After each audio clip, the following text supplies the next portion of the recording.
use Hajj Isifu Martey Laryey, who also doubles as the Sheppi and then the acting traditional chief in the Gbawei Awoshie traditional area in the Greater Accra region, has raised concern about how Muslim students and children are being treated in our secondary schools. He raised this concern during an interview with Gbawei TV.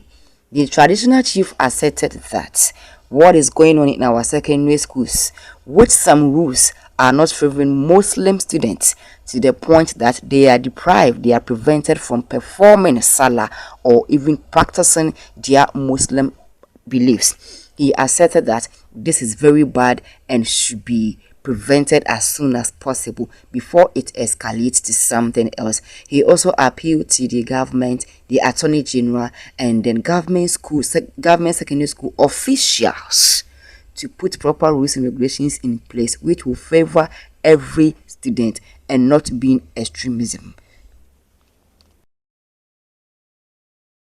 And I'm very grateful for this honor granted me. Okay.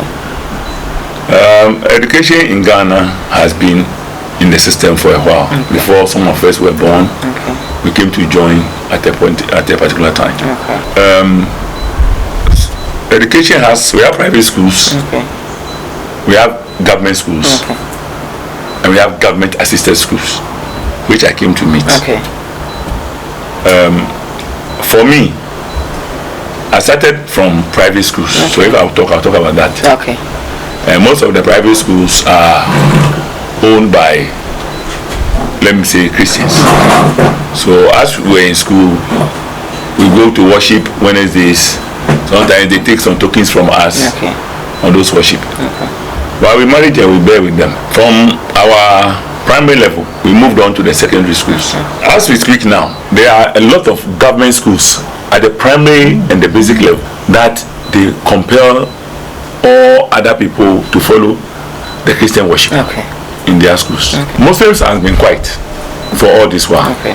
And very accommodating, and I've tolerated them all this while. But recently, we try to manage ourselves in a manner that will not affect any other person. Okay. We don't bring our religious bias into our system, so we are good to go. But recently, what Laryey has come into the news, and about 2-3 years they were in the news, things withered down, and it has started again. Okay.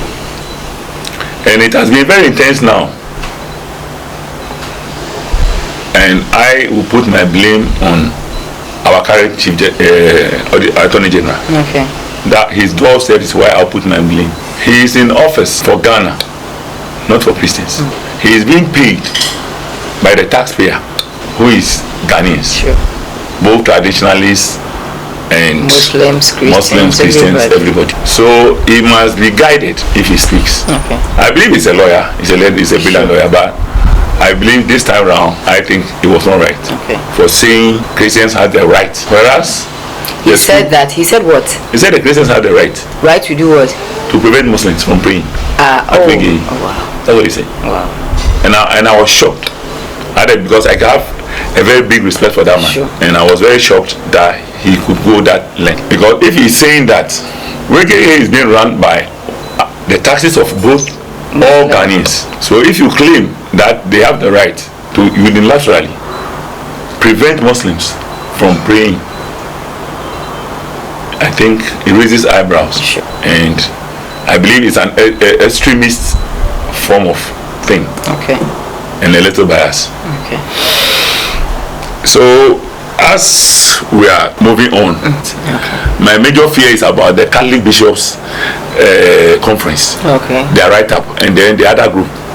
There were 2 groups who wrote, and I begged them to calm down. Okay. I'm begging them seriously that they should calm down. The Constitution is there for us. They have the Quran, we have the Quran, they have the Bible. There are laws in them. But we have all agreed that we are going to live under the 1992 Constitution. But if I bring my Quran laws to their children, they will not be happy. Sure. If their children will not be able to contain it in our schools. The same way they shouldn't bring their biblical laws to us.